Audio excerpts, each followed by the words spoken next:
میں صرف ہمیشہ ایک چیز کی طرف جو ہے وہ عوام کی توجہ مبذول کرانے کی کوشش کرتا ہوں کہ آپ خدارا آپ صرف اس بندے کو اس شخص کو ووٹ دیا کریں کہ جو آپ کے جو ہے وہ مسائل کو سمجھتا ہو, جو کم از کم آپ کے مسائل پر آواز بلند کرتا ہو. اب دیکھیں نا راجہ ریاض صاحب اپوزیشن لیڈر تھے, مجال ہے کہ 16 ماہ انہوں نے کسی غریب کی حوالے سے آواز اٹھائی ہو, مجال ہے کہ اس حکومتی افراد یہ جب پرائم منسٹر تھے شہباز شریف صاحب, سعد رسول صاحب, تو یہ فرماتے تھے مجھے اندازہ ہے کہ غربت کس حد تک بڑھ گئی ہے, مجھے اندازہ ہے کہ غریب کس طرح رہتا ہے, اور آج بھی وہی بات کر رہے ہیں. تو 16 ماہ پاپڑ بیلنے گئے تھے, کیا کرنے گئے تھے آپ نے اپنے کیسز ختم کرائے, مار لیا, سارا کچھ کر لیا. حسن صاحب لیکن دیکھیں انہوں نے بطور اپوزیشن انہوں نے ٹف ٹائم تو دیا تھا شہباز شریف صاحب کو, ٹف ٹائم تو انہوں نے دیا ہے, یہ کریڈٹ تو دینا. بہت ٹف ٹائم دیا جی ان سے اپنے, میں اب کیا بتاؤں, آپ اس کی طرف آ رہی ہیں. انہوں نے اپنے ایک سکیم لگ کروانی تھی اور پھر 1-2 تبادلے تھے, اس لیے ہم نے ان سے ریکویسٹ کی تھی راجہ ریاض صاحب سے کہ وہ آئے, کہ انہوں نے وہ کروانے تھے. تو بالکل ہاتھ باندھ کر بیٹھے تھے کہ سرکار میں اپوزیشن لیڈر ہوں, آپ پرائم منسٹر ہیں, مہربانی 2 بندے میرے اسی لگوا دیں, ڈی سی یہ کام کرنے, سارا کام ہوتا ہے. اس طرح تو یہ جو ہے وہ پی ڈی ایم سرکار چلتی رہی ہے, اور آج وہ کہتے ہیں آپ نے پی ڈی ایم کے 16 ماہ نکال کے بات کرنی ہے. عوام 16 ماہ نہیں بھولے گی, یہ 16 ماہ بھی ایسے ہیں جس طرح پی ٹی آئی کے 3 سالہ دور حکومت تھی, وہ ان سے بھی ایک دوسرے سے بڑھ چڑھ کے انہوں نے ملک کا جو ہے وہ ستیاناز کیا ہے, سوا ستیاناز جو بات چلتی وہ کیا ہے. اب رہ گئی اپوزیشن لیڈر کی, جن کی طرف ہم بات کر رہے ہیں. میں تو ان کے بہت کوشش کی, میں نے ریسرچ کی کہ شاید کچھ اچھے جملے ان کے نکل سکیں جو انہوں نے غریبوں کے حوالے سے آواز اٹھائی ہو, جو انہوں نے عوامی ایشوز کے حوالے سے پرائم منسٹر کے سامنے رکھے ہوں. آج بھی آپ دیکھیں یہ 3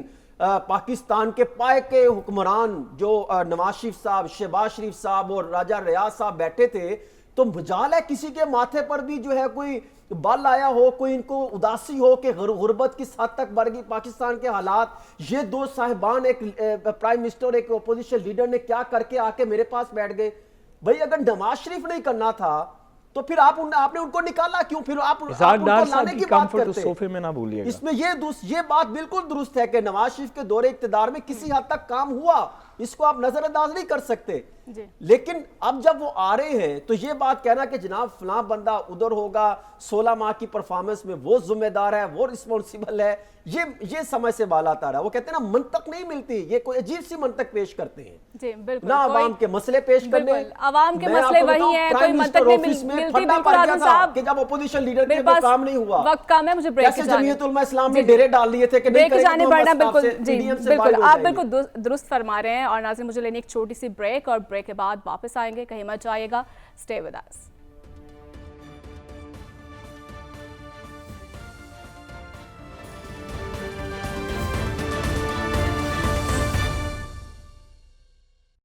ویلکم بیک ناظرین. صاحب آپ کی جانب آؤں گی. آج مریم صاحبہ کہہ رہی تھی کہ پاکستان کے دکھوں کا مداوا صرف اور صرف نواز شریف صاحب کے پاس ہے, کیا کہیں گے آپ؟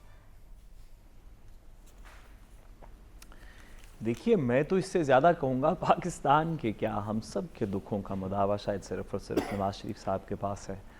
اگر پاکستان کے اندر کسی بھی شہری کو, میرا خیال ہے مریم صاحبہ کا یہ کہنا تھا یا کہنے کا مقصد یہ تھا کہ اگر پاکستان کے کسی بھی شہری کو نواز شریف صاحب کی طرح ٹریٹ کرنا شروع کر دیا جائے تو اس کے دکھوں, تمام دکھوں کا مداوا ہو جائے گا. اگر اس کو باہر ایک بہت بڑا سا اپارٹمنٹ ایون فیلڈ کے اندر لے کے دیا جائے جس میں وہ رہتا اور کہتا ہو کہ یہ میرا نہیں ہے, وہ کہتا ہو کہ یہ کسی میرے وہ بیٹے کا ہے, اس نے لیا تھا, اس نے لیا تھا, رسید نہیں ہے, دیکھتا ہوں, یہ کرتا ہوں, وہ کرتا ہوں, سب کو ایک ایک باہر اپارٹمنٹ دے دیں, کافی سارے اس میں پیسے ہوں اکاؤنٹس کے اندر, بڑا سا رائیونڈ کے اندر ایک گھر ہو, وزیر اعظم ہو وہ شہری تو پاکستان میں ہو, وزیر اعظم نہ ہو تو ملک سے باہر ہو, ملک سے واپس آنے کی شرط یہ ہو کہ وزیر اعظم بنایا جائے گا. میرا خیال ہے یہ ارینجمنٹ کسی بھی پاکستان کے شہری کو دے دیا جائے تو اس کے دکھوں کا مداوا ہو جائے گا. اور میرا خیال ہے کہ مریم نواز صاحبہ بالکل درست فرما رہی ہیں, نواز شریف صاحب کے پاس ہی تو یہ کنجی ہے. ٹھیک ہے, درست فرما رہی ہیں, اگر یہ کنجی ان کے ہاتھ سے لے کے کسی غریب آدمی کو دے دی جائے تو وہ بھی کافی خوش ہوگا. جی صاحب بالکل آپ کا نوٹ آ چکا ہے. مجھے عادل صاحب کی جانب بڑھنا, ٹائم بہت کم ہے میرے پاس. عادل صاحب آپ کیا دیکھ رہے ہیں, مسلم لیگ نون جس طرح سے دعویٰ کر رہی ہے کہ ان کی واپسی میں جو تمام رکاوٹیں تھیں وہ اب ختم ہو رہی ہیں, کیا واقعی یہ درست ہے ایسا؟ دیکھیں جو نیب قوانین سے متعلق فیصلہ آیا, اگرچہ یہ بہت بڑا دھچکا ہے اور میاں صاحب کو واپس آ کے اپنے 2 کیسز کو اب میرٹ پر لڑنا ہوگا، لیکن ان کی لیگل ٹیم کا یہ اوپینین ہے کہ اس کیس کو، ان دونوں کیسز کو میرٹ پر بھی اب لڑیں تو وہ اس سے بری ہو جاتے ہیں۔ جہاں تک معاملہ تھا کیپٹل ایف زیڈ ای والا، ان کی جو اس میں نااہلی ہوئی تھی اور تاحیات والے معاملے کی انٹرپریٹیشن جو ہے وہ قانون بن گیا تھا، لیکن 2 کیسز ایسے ہیں، اب ایک اور بھی ہے توشہ خانہ والا جو معاملہ، لیکن 2 کیسز ایسے جس میں سزا ہو چکی اور اس میں ڈسکوالیفیکیشن ہے، اس میں آ کے ان کو سرنڈر کرنا ہوگا، جیل تو جانا ہوگا، اور جیل جانے کے بعد اس میں اپیل جو ریزیوم ہوگی وہاں سے، تو اس کے بعد حسن صاحب آپ سے جانوں گی، بالکل عادل صاحب آپ کا کامنٹ آ چکا ہے، ٹائم بہت کم ہے میرے پاس۔ حسن صاحب آپ کیسے دیکھتے ہیں، کیا انہیں بھی عبوری ضمانت ملے گی یا پھر انہیں بھی پھر جیل جانا ہوگا؟ دیکھیں کل ایک میٹنگ ہوئی جس میں نواز شریف صاحب موجود تھے اور تمام کچھ افراد زوم پر موجود تھے۔ ایک تو یہ فیصلہ کیا گیا کہ حمزہ شہباز شریف اور مریم نواز صاحبہ مل کر جو ہے وہ پارٹی میں کام کریں گے، اور آج ہم نے اس کے رزلٹ دیکھ لیے۔ پارٹی متحد ہونے جا رہی ہے، مسلم لیگ نون ان کو اکٹھا کیا جا رہا ہے، اور لیگل ٹیم کل جو ہے وہ شہباز شریف کو بریفنگ دے گی، اس کے بعد دیکھیں گے وہ کیا کریں گے۔ لیکن کوششیں ان کی یہ کی جا رہی ہے کہ پارٹی کو اکٹھا کیا جائے، اختلافات بہت زیادہ زور پکڑتے چلے جا رہے ہیں۔ اور دوسری طرف جو ان کے مد مقابل جو پہلے اتحادی تھے، پاکستان پیپلز پارٹی، ان کی جو اجلاس میں جو ان کے سخت تحفظات سامنے آئے، اس کے اندر بلاول بھٹو زرداری، ان کے ساتھ سابق وزیر اعلیٰ سندھ موجود تھے، وہ ان کی طرف جو ہے وہ گروپ بنا کر بیٹھے تھے، دوسری طرف زرداری صاحب، شدید اختلافات ہوئے۔ انہوں نے کہا کہ ہمیں جو ہے وہ زی والی پوزیشن نہیں لینی چاہیے، بھی آپ بی سی پر ہی سٹینڈ کریں، یہ زرداری صاحب نے کہا۔ اور پھر یہ بھی انکشاف ہوا کہ آپ کا تو اختلافات ہو گئے ہیں زرداری صاحب کے نواز شریف صاحب کے درمیان، تو ہم کس طرح جو ہے ان سے اب بات چیت کی جائے گی۔ اور پھر سندھ کے معاملے پہ تحفظات ہوئے۔ یہ کہنا کہ کوئی ایک پارٹی آ کے ملک کی جو ہے وہ حالات بہتر کر دیں گی، سب کو مل کر ملک کی حالات بہتر کرنے کے لیے اقدامات کرنے پڑیں گے، لیکن اس سے قبل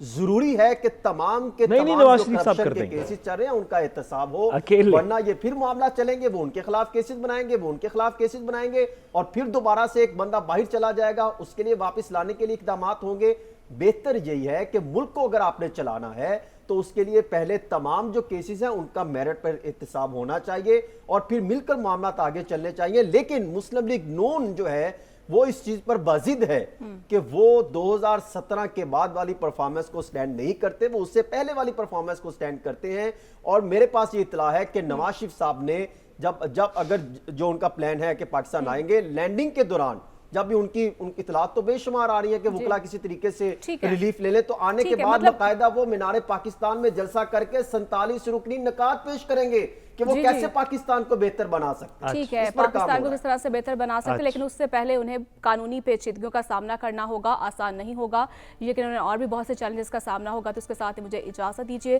اگلے ہفتے آپ سے ملاقات ہوگی، اللہ نے کے بعد۔